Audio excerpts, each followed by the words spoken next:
Book without Doug Stafford, who just did the introduction. He's my chief of staff, and he co-wrote the book with me, and it is a collaborative effort. And I'd like we ought to give a round of applause for my co-author, Doug Stafford. I'd also like to thank Nick and James Spanos for putting this on. You come to New York, and it's a fun party. It's not a boring party. They always put on a good party. So thank Nick and James for getting us organized, and everybody else who helped. And thank y'all for coming. Now, y'all may have heard that there's been a debate over what is the world's oldest profession. And it's not exactly the debate you may be thinking about, but there was a surgeon, and there was an engineer, and there was a politician. And the surgeon said, well, you know, Eve had to be created from a rib from Adam, so that would have taken a surgeon, right? And the engineer said, well, the earth was created in 6 days out of chaos, and that would have taken an engineer. So engineer was the first profession, obviously. And the politician said, well, who created the chaos? We have a lot of chaos in Washington, and I'm not sure it's getting better or worse, but we're definitely fighting what's going on in Washington. In the opening pages of Fahrenheit 451, Guy Montag asked the question. He says, didn't firemen once upon a time put out fires?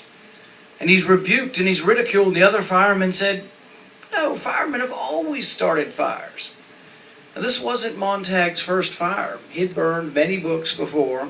His father and his grandfather were firemen. But this time was a little bit different. The woman wouldn't leave her books. She stood on the porch amidst her books as they doused them with kerosene, but she wouldn't leave. And as she was being covered in kerosene, she's holding the matches and she's saying to the firemen, she's saying, play the man, Master Ridley, play the man. Today we will light such a candle, by God's grace in England, that shall never be forgotten. And the firemen continue, and they're dousing her, and she has the matches. And before she strikes it, she says it again. She goads them, play the man, Master Ridley. Today we will light such a candle. She's referring to Hugh Latimer, who was burned at the stake by the state for the crime of wanting to interpret the Bible into English, for the crime of wanting to challenge the state's religion. We fought a lot of battles. We're not yet burning books in this country, but they sure are interested in your emails. They're interested in your phone calls. They're interested in all of your communications. Now, I can't tell you how many. It's a secret.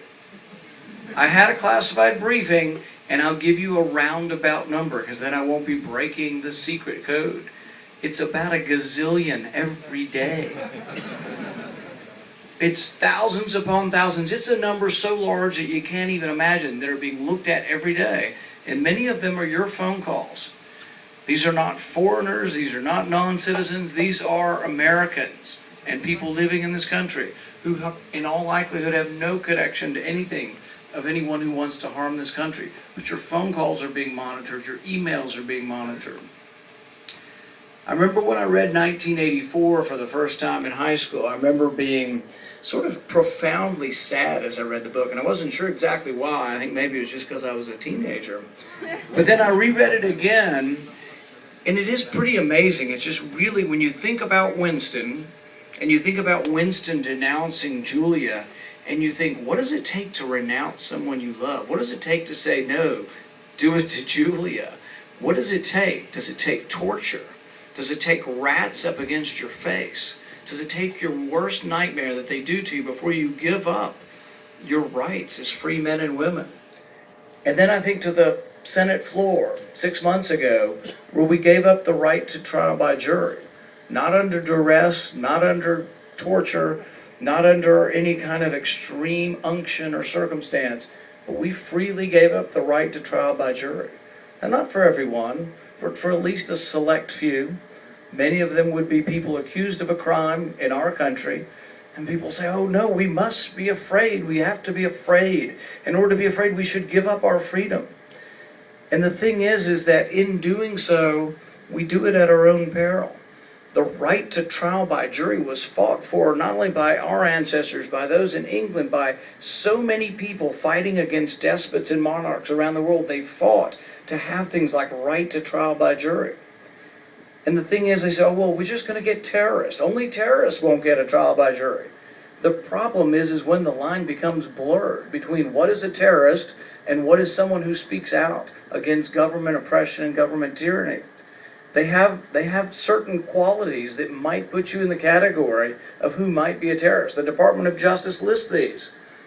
Missing fingers on one hand, paying for things that you like to buy with cash, buying weatherized ammunition, changing the color of your hair. I'm not sure why that one gets you on the list, but there are a lot of things that get you on the list. We think of the things that our government's looking at now. 8 million suspicious activities reports. This is when your bank is forced to be a policeman, your bank is forced to be a spy. 8 million times they've turned people in. This can be just for simply paying a large Visa bill over the phone, because that's now a wire transfer. We have to be careful. It's slowly slipping and ebbing away. There are people fighting these battles, though. We fought the battle on indefinite detention. We lost, but there was an amendment in the House, and then there was one in the Senate. In the Senate, we lost 55-45. And I'll tell you an interesting story. Usually the amendment is presented and then can be retracted by the person who gives the amendment. Dianne Feinstein put the amendment forward, said, nobody should be denied a jury trial.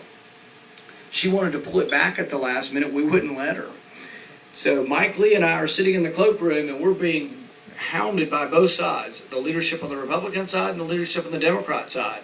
And one of them said, if you do this, I won't tell you who it is, you might be able to guess. He said, you will incur my eternal enmity. And Mike Lee looked at him and he said, you're going to hate me forever? He said, no, enmity. So, you can, eternal enmity and hatred, is there a difference? But that's the way they treated it. And they wanted us to withdraw and not produce the amendment, not let Dianne Feinstein's amendment go through, but we went forward anyway. We lost. But we did win one battle that night. There was another amendment by a Republican senator that came forward and said, do you know what? If you've been accused of terrorism in the United States and found innocent by a jury of your peers, we can still hold you indefinitely.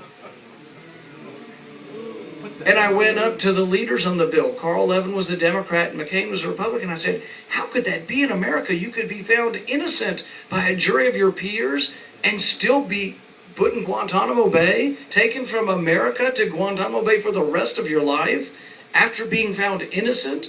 And they said, oh yeah, it's bad. We'll try to get rid of it in conference committee. And I was like, I just don't believe that's going to happen. And so we finally had a vote. But interestingly, by having a vote, we got 59 votes and we defeated it. We got every Democrat and we got about 8 Republicans, including John McCain, to vote against this terrible piece of legislation.